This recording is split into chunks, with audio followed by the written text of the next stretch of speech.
tonga soa eto amin'ny afaka miaraka amin'ny aingo sy ititsy. Tianay mariana fa ny zavatra zarainay eto dia tranga amin'ny akabeny araka ny traikefanay tsirairay avy fa tsy mikendry singan'olona na vondrona mitokana.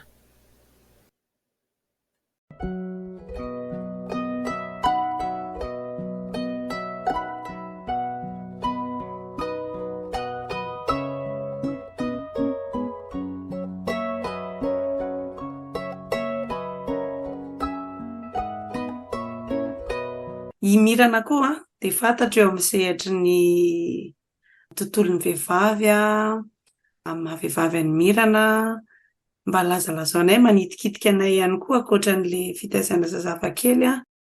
Inona ny andreketan'ny Mirana alohan'ny hoe tontolon'ny vehivavy ivelan'izay fitaizana izay? Eny tsitsa marina tokoa hoe izaho aloha vavy kely aloha dia lasa vehivavy lehibe dia lasa nanambady dia izay vao lasa reny. Dia eo amin'ilay tontolo vehivavy malagasy dia akaiky ny foko foana ny zoan'ny vehivavy, ny fampitana hafatra koa satria izao. Za koa mba nisy olona naka fotoana nanoro ary mbola misy olona maka fotoana manoro amin'ny lalana mety mametimety kokoa. Misy lalana vitsivitsy mety azo atao hoe mahamety fa ny toe-tsaina sy ny toe-po sy ny toe-panahy hoentina hiatrika amin'ny fiainana indray dia mila manao safidy izany ianao hoe inona ny lalana tianao aleha. Dia ao anatin'izay safidy amintsika vehivavy izay dia tsara raha ohatra ka hoe dia mbola tanora tsika dia mbola hoe zatovo dia tsika moa izao mbola tanora daholo eto fa ilay mbola vao hiditra amin'ny taonany atao hoe adulte eo amin'ny 20 taona raika amby 20 taona eo izany anisan'ny tena akaiky ny foko ny olona vao hiditra anatin'ny fiainana satria mba nandalo teo koa dia mba anisan'ilay nanana mampiseho lalana kanefa mila nanao safidy ho an'ny tena fiainy koa avy eo.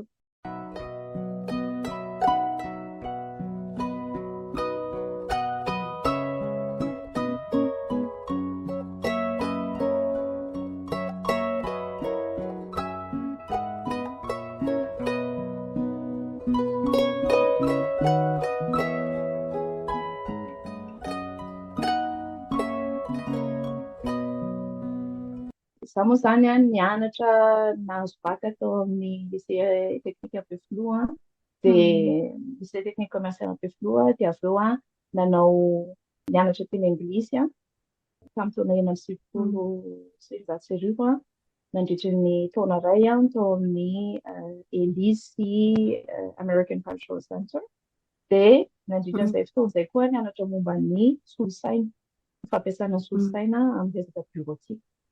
Dia tao aorianan'izay taona 1970 no nanomboka ny fianarana ambony tao amin'ny Fampaefana nianatra momba ny management d'entreprise sy ny marketing. Telo taona io fianarana io. Dia no nivoaka tao dia tonga dia sorana ny tonga fa tonga dia nahazo asa namaly annonce tao amin'ny gazety. Ao anatin'izay izany no tiako apitaina hoe tsara ilay mandrato fianarana, tsara ilay manohy fianarana raha misy fahafahana na raha tsy mbola misy fahafahana dia tedavo ilay ahafahana manohy fianarana. Satria ao anatin'iny fianaranao iny mivelatra koa ny sainao, mivelatra daholo ny tontolo izay mety hoe nahazatra anao na avy atao hoe any ambanivohitra be ary ianao na efa atao andrenivohitra foana ianao ny lehibe misy zavatra azonao ianarana foana amin'ny olona voalohany amin'ny olona mitovitovy aminao, amin'ny olona lehibe kokoa noho ianao misy zavatra azonao raisina foana atao lesona sy entina hanatsarana ny fiainanao manokana. Dia ilay fisokafa-tsaina amin'ny fandraisana fahalalana mihitsy no mba tiako ampitaina amin'ny vehivavy toantsika izany hoe ilaina io tsika tsy natao hoe horeny fotsiny dia ampy sakafo asa be ny ao an-tokantrano asa be tena tsy misozety an'ilay fahafahana tondrana tokantrano sisa asa hafa mihitsy Fa le asa amin'ny zavatra tianao atao, le mahaliana anao, le mahakinga anao, le talenta voajanahary nomenanao, ireo zavatra telo ireo dia andraikitranao ny mitrandraka amin'ireo. Dia ny fiainan'olona anankiray dia vokatry ny fanapahan-kevitra niraisiny nandritra izay fotoana ny iainana izay. Dia mila maka an'izay andraikitra izay tsika rehetra rehetra. Satria tsy rakotona rabe na rasoana na iza no antony nahatonga ny fiainana amin'izao fotoana izao ohatr'izao. Ny fanapahan-kevitra no nahatonga ny fiainana ohatr'izao. Dia ohatr'izay ihany koa ny olona tsirairay. Dia ao anatin'izay fandraisana andraikitra izay nefany dia misy olona afaka manampy anao hiambroso. Dadanay moa dia tena nahazo mihitsy hoe rehefa misy olona fantatrao hoe manana an'ilay vahaolana dia antony ny olona iny dia na miteny hoe ieny afaka manampy na tsy afaka manampy afiny fa le fahafahanao sy le fahasahianao manontany. Izay zao dia tena hoe ilaina na mihitsy izay. Dia le fijorontsika vehivavy zany ny fijorontsika dia miankina amin'ny zavatra inoantsika. Ny zavatra inoantsika dia miankina amin'ny zavatra henontsika sy raisintsika sy ataontsika raisintsika marina ao antsika. Dia le raisintsika marina ao antsika io zany no mila sivanina. Inona ny raisinao marina ao anao izay mifanaraka amin'ny zavatra tianao izy.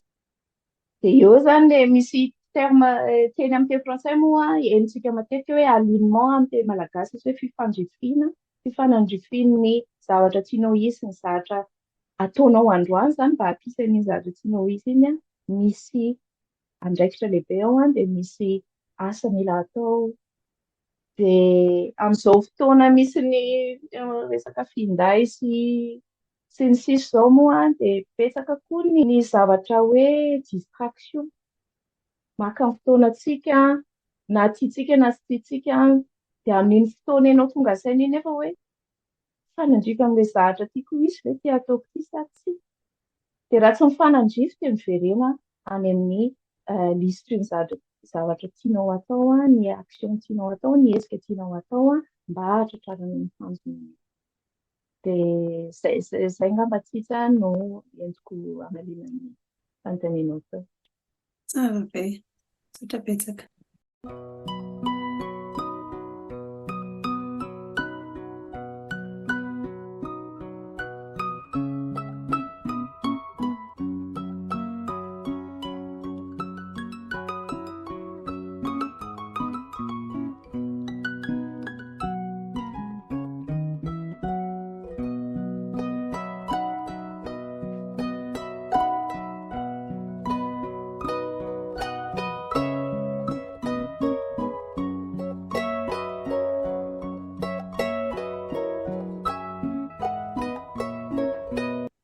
Ny andray tiako anontaniana ny asa ataon'ny Mirana eo amin'ny fitandroana ny kolontsaina sy ny teny malagasy. Ohatrany hitako misy maromaro ny zavatra ataon'ny Mirana. Afaka resahin'ny Mirana vetivetika ve azafady? Eny haingo misaotra indrindra amin'izay fanontaniana izay anisan'ny lohahevitra akaiky foko koa io amin'ny resaka teny malagasy io ary tsy teo foana io.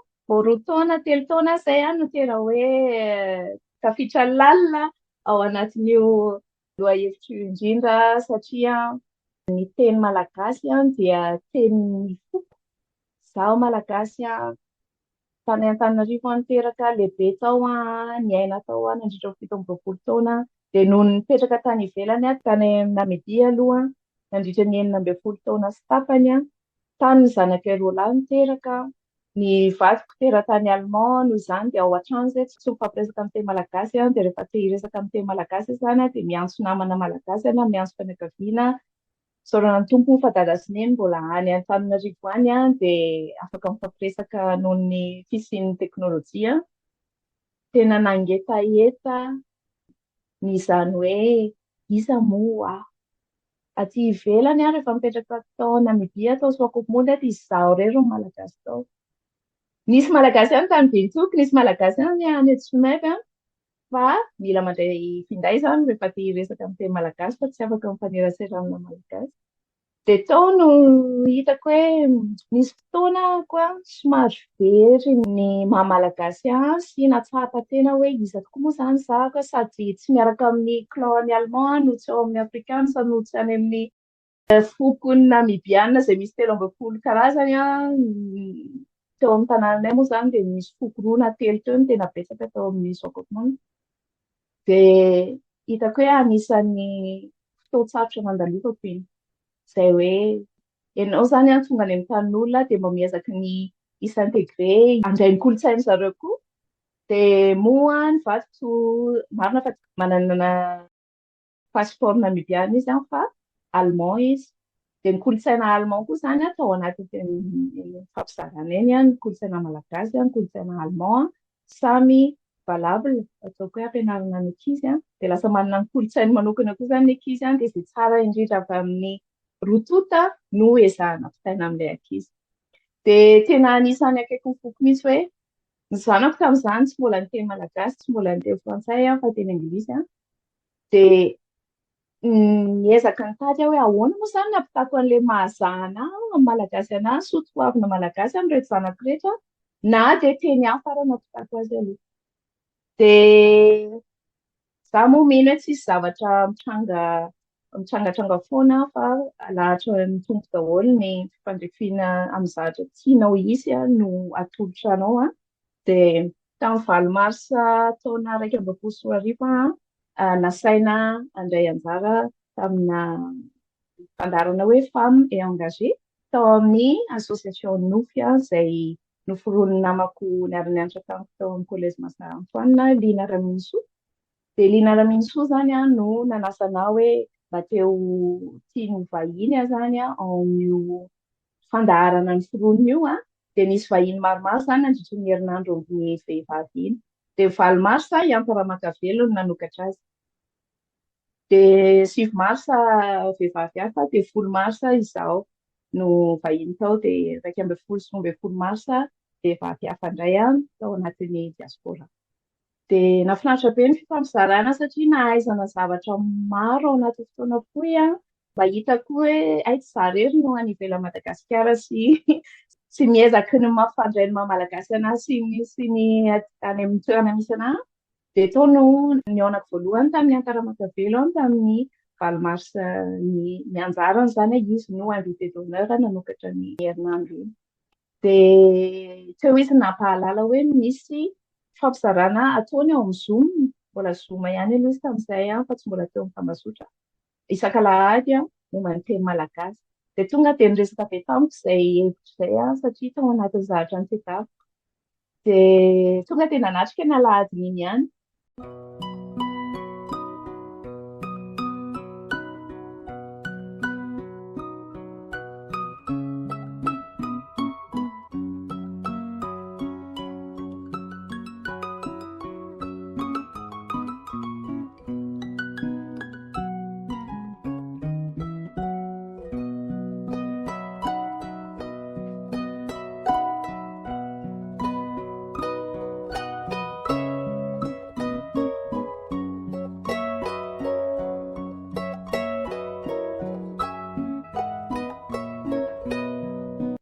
Dia ny fomba fitondrany an-tanàna moa izany dia tiako be mahafinaritra be satria tsotra ny teny ampiasaina mora azo dia teny roa matetika no ampifanatrehany no hazavainy. Dia ao anatin'iny teny iny nefa miverina foana amin'ilay fototra hoe ny maha-malagasy antsika dia ny sainam-pirenentsika ny fotsy, mena, maitso, ny fotsy milaza fahazavana, ny mena milaza fitiavana, ny maitso milaza fanantenana. Dia izay no tian'ny Ntaolo namorona ny sainam-pirenentsika sy ny hira-pirenentsika mba hifanaovantsika. Dia teo tonga saina hoe za tena mbola malagasy satria tena mbola ao amiko ilay fitiavana, mbola ao amiko ilay fameasera malagasy mbola ao amiko mihitsy ny mba hitondra ny anjara-biriko ho an'ny fireneko na dia tsy mipetraka any afa. Dia mbola ao amiko koa ny fitiavana te-ampita amin'izay rehetra amin'ny zanako. Dia nandeha teny moa izany ny Zoom isaka alahady niaraka tamin'ny Iantaramakavelona tamin'ny resaka hoe teny malagasy amin'ny volana mars io. Volana may tena vakivafa niresaka tamin'ny anta hoe anta mila hitan'ny olona be dia be tsy zavatra ataonao ity fa ato anaty Zoom tsika vitsy ny olona manana fahefana mijery ny miditra internet miditra Zoom kanefa ny ao amin'ny tambazotra Facebook iaho betsaka malagasy manana Facebook na dia tsy mahafaka miditra internet ary izy raha azoko tsara ilay fandehany any Madagasikara misy an'izay atao hoe Facebook izay izay azonao jifaina isan-kerinandro dia mahazo Facebook ianao tsy afaka miantso amin'ny Messenger ianao fa afaka mijery Facebook dia mety tsy afaka mijery horonan-tsary koa raha tsy diso fa afaka mamaky dia raha tiantsika hianaka any amin'ilay malagasy tena hoe mila maheno an'izy ity ny diaspora eo ny malagasy any Madagasikara eo ndao hoentinao amin'ny tambazotra Facebook ataontsika fandaharana live izy ity isak'alahady dia ita moa ihany hoe ahoana fanaovana an'izany dia nampisehoako anazy satria izaho efa mba nanao live niaraka tamin'ny SoaSoa nofy dia ny sisa dia nifampizara traika eo atao dia raikitra ary hoe ndao atao tsy miandro hoe tonga lafatra sy ny sisa fa dia izay misy aloha nentina dia hatramin'ny androany isak'alahady izay sy antana nanomboka tamin'ny 9 May taona 2024 ka hatramin'ny amin'izao isak'alahady izay dia manokana fotoana hizarana ny teny malagasy hiainana ary lazaiko aminareo fa tena mijoro vavolombela hoe anisany nafitra ny haiko ny nanatrehana iny fandaharana iny satria tao anatin'izay le fitadiavana ny mahazahozao izay ny affirmation ny hoe maha-malagasy dia tena hoe ny ilaiko ny fanatrehana ny fandaharana dia inona moa fa dia ny mpampianatra vehivavy malagasy toa nianatra tao amin'ny fianarana nisy tao amin'ny collège Matsanto reny toa dia na izay teboka telo izay fotsiny arony dia efa naharesy lahatra anao hoe safidiako hampianatra ihany dia betsaka misafidy any anta hampianatra azy eo amin'ny tambazotra ny antsika izany dia tena hoe atao en conscience daholo ny fiainana hoe rehefa henoko ity olona ity dia safidiko izay dia nisafidiko koa ny mandray ny zavatra lazaina na tsia satria betsaka ny olona mizara misy ny mizara ilaina ny zavatra zaraina misy ny mizara tsy ilaina ny zavatra zaraina fa mandany ny fotoananao dia eo indray ianao lany fotoana hoe misy an'ilay zavatra tianao hisy anefa ny ianao verivery saina any amin'ilay zavatra tsy tena ilaina loatra dia eo ihany koa izany hoe ny fanokanana fotoana amin'ny fizarana ny zavatra misy dikany tena anisany zavatra mba tiako himasoana rehefa mbola manana fotoana fa manao an'izay dia ao anatin'izay teny malagasy hiainan'izay izany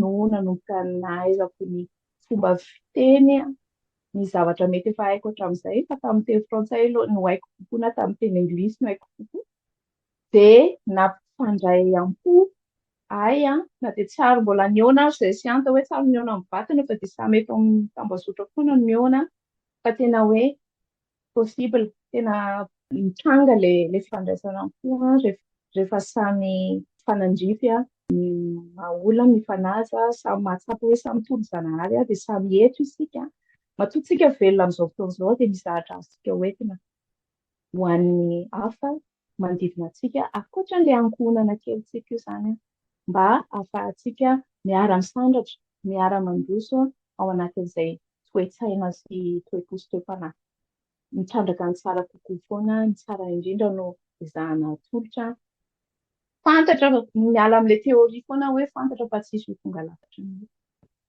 fantatra fa tsisy olona tonga lafatra fa amin'ilay tsy fahatongavako lafatra indrindra nefa ny misy tsara foana azo zaraina rehefa mino an'izay ianao tsy miandry olona ianao miteny ianao hoe mety ny ataonao fa efa fantatrao hoe fanandrikon'ilay zavatra inonao sy ny zavatra tsara sy mahasoa dia ataovy fa misy olona mila ny zavatra teneninao ny zavatra zaraina ny foana any ho any ary tsy hita pesipesielina mihitsy ny olona mety tiandray amin'iny fizarana ataonao iny dia niresakantsika taloha nanomboantsika fandarana hoe ny olona mety mandray na mety tsy mandray aliza tsy le olona tsy mandray aliza tsy ireny no tanjontsika fa ny olona mety hoe ahita ho anatin'ny fampizarana izay nareo miravavy moa sao dia efa anisan'ny mpizara tsy efa enim-bolana izay ny podcast anareo izay aka strafy indrindra satria tena amin'ny podcast teo aloha enoko tena hitako hoe tondra zavatra ilaina fomba anefeny ny maha olona ihany koa. Mankasitraka indrindra Mirana tamin'ny fizarana androany, tena nianatra zavatra be dia be mihitsy izay. Fitaliana. Ia, ny zavatra tena niraisiko androany dia tena le hoe mianatra foana, ary izay koa ny fomba fijeriko ny fiainana, tsy voatery hoe haka diploma na haka ny taratasy iny fotsiny fa ny zavatra rehetra isan'andro dia ianaranao zavatra androsoanao kokoa sy mankany amin'ilay zavatra tianao.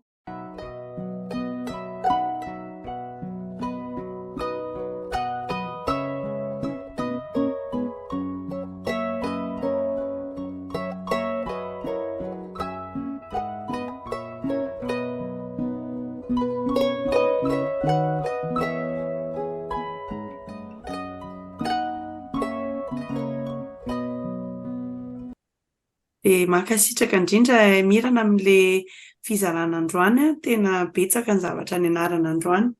Fa dia mankasitraka amin'ny fanekena ny fanasanay i Mirana, misy teny farany ve ho an'ny piano. Afatra farany. Fatra indrindra Tija, tena faly tokoa ny foko afaka ny fampizara androany tondra izay nahasoa mba ahafahana mety mba hanasoa ny hafa ihany koa. Tsy dia influence loatra no tedaviko eto amin'ny tambazotra fa plutôt hoe inspiration. Satria misy ny olona hoe tena mitady fame izay ampalaza azy tsy hany mihitsy ny anaovako ny fizarana amin'izay safidy rehetra ataoko eto fa kosa mba mitondra ny anjara birika amin'ny fanomezana aingam-panahy ny vehivavy toa antsika.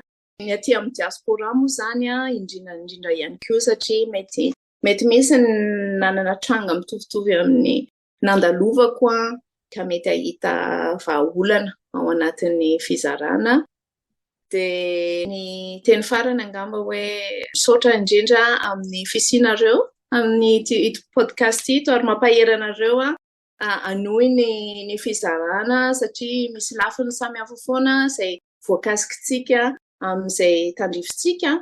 Dia tsara raha ohatra ka hoe mba mifanohana izany ny olona efa samy manomboka zavatra ho an'ny Malagasy, ho an'ny Madagasikara satria maro ny association efa misy, maro ny vondrona efa misy, maro ny fizarana efa misy dia ho antsika mpijery izay mba te hoe handray anjara amin'ny fizarana sy amin'ny fanampiana ny asa efa mandeha any Madagasikara, ny asa soa efa mandeha any Madagasikara. Dia mba te hanao antsoava hoe misy association vitsivitsy izay efa tohananay ao anatin'ny fanabeazana ny vehivavy, fanabeazana ny zaza Malagasy izay tena maro anisa tokoa no mbola tsy mahazo fahafahana mianatra, mbola tsy mahazo fahafahana mamaky boky, mbola tsy manana zavatra maro.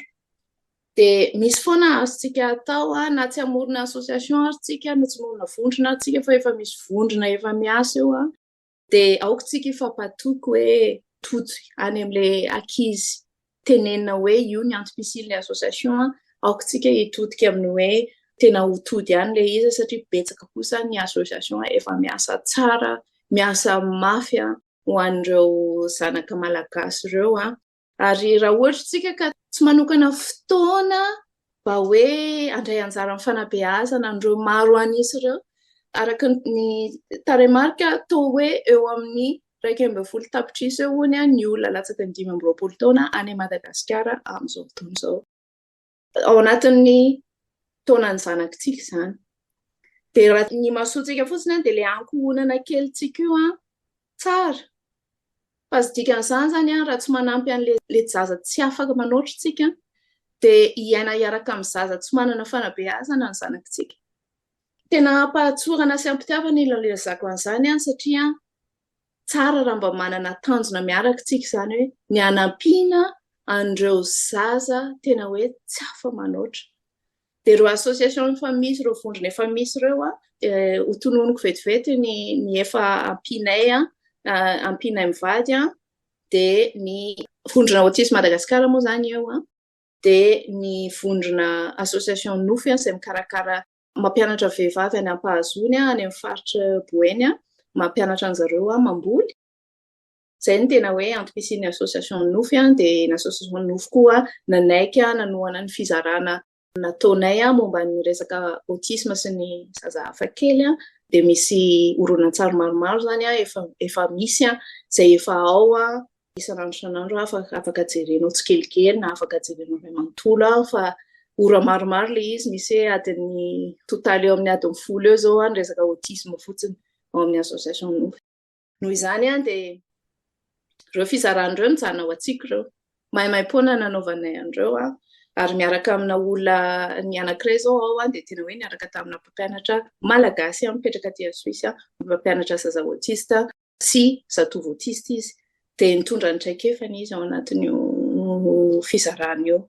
Dia mba tiako raha mety amin'ny aingosi ity hoe ny zarany roy andreo horonan-tsary rakipeo rakitsary ananantsika reo mba ahafahandray aman-dreny mahita ihany koa hoe aiza sy aizavy zany. Dia misy fizarana koa zao anatin'ny nataony niaraka tamin'ny association nofy sy an-taramakavelo ny hoe fampianarana ny ray aman-dreny zaza hafa kely hanao répit et ressourcement.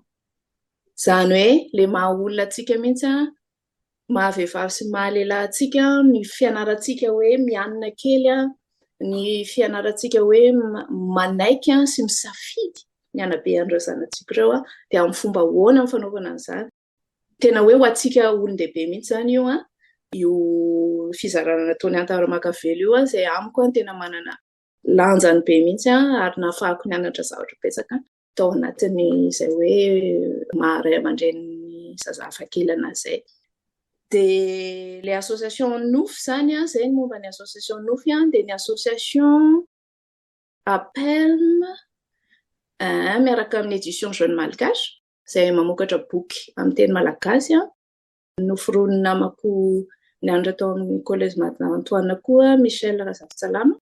Dia io indray association toananay satria tondra boky izy makany ambanivohitra be zareo dia hoentiny ihany le boky dia afaka mamaky boky ny zanaka malagasy na dia hoe tsy afaka manantona tranomboky ary. Dia hitako hoe anisany vahaolana efa mipetraka efa miasa ry zareo efa manao an'izay ezak'izay ry zareo dia hitako hoe tena tsara ny manohana an'zareo anatin'izay fanohanana ara-bola moa zany no ilainy zareo satria ny lasantsy sy ny sisa hoentina mandeha na dia hoe volontaire daholo ary no miasa ao sy ny zavatra ilaina hoentina manao fitondrana ny boky izay amin'ny ankizy marefo dia tena hoe hitako hoe anisan'ny vahaolana mahamety ny fanabeazana ny zanakitsika any Madagasikara. Hitako hoe zanakitsika satria tena akaiky mifoko mihitsy ireo zaza tsika amboty ihany ireo fa zaza manana ray sy reny ny akabeazany kanefa dia tsy afaka. Dia ny association ny an-taramakavelo moa la maison d'Aina izay anisan'ny ampianay koa any Ambatolampy misy an'izy io dia efa zaza maherin'ny 500 no nikarakarainy an-tato tao anatin'izay 20 taona nisiny izay. Dia eo amin'izay association la maison d'Aina izay indray fianarana mihitsy zany izy io natsangany anta dia fampiofanana ihany koa.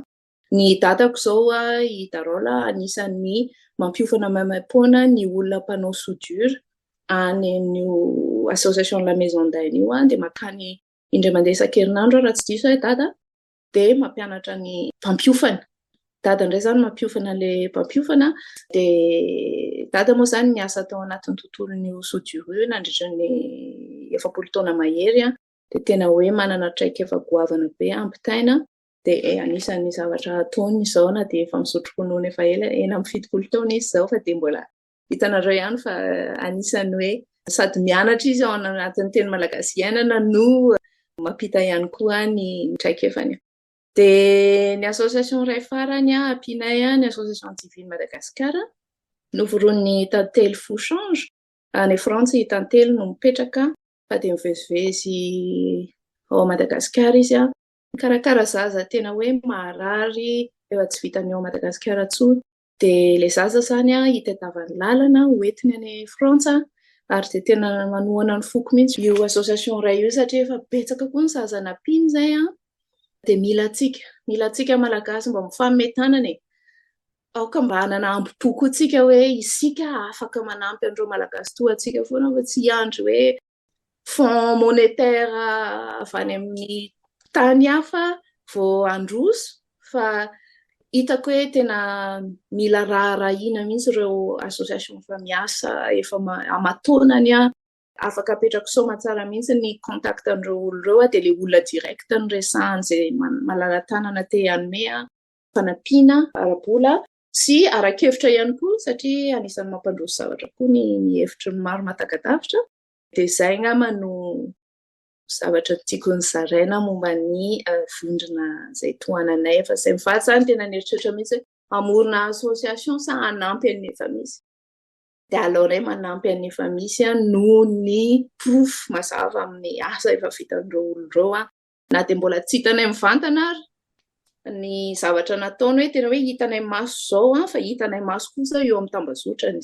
fivoarany ny zavatra ataony zareo dia anisan'ny mahavelom-bolo mihitsy ny fisiany ny vondrona toy izany satria tena misy ny olona miasa mafy any Madagasikara tompoko dia tena misy ny olona manam-panantenana fa tena mbola betsaka ny azo atao ampandrosoana ny firenentsika io. Makasitraka indrindra dia ho apetrakantsika daholo ireo makasitraka indray amin'ny fanekena ho vahiny dia mirary soa amin'ny fikasana rehetrarehetra sy ny fanampiana ny hafa sy ny zavatra rehetra mbola atao. Ohatrandrindra ihany sy tija mirary soa anareo ihany koa dia raisiko marina ho any firarian-tsoa avy aminareo mahavelom-bolo ny fifampaherezana sy ny fifandraisana misy ka dia mino fa afaka hotohizina soamantsara amin'izay mahamety azy. Betsaka Mirana.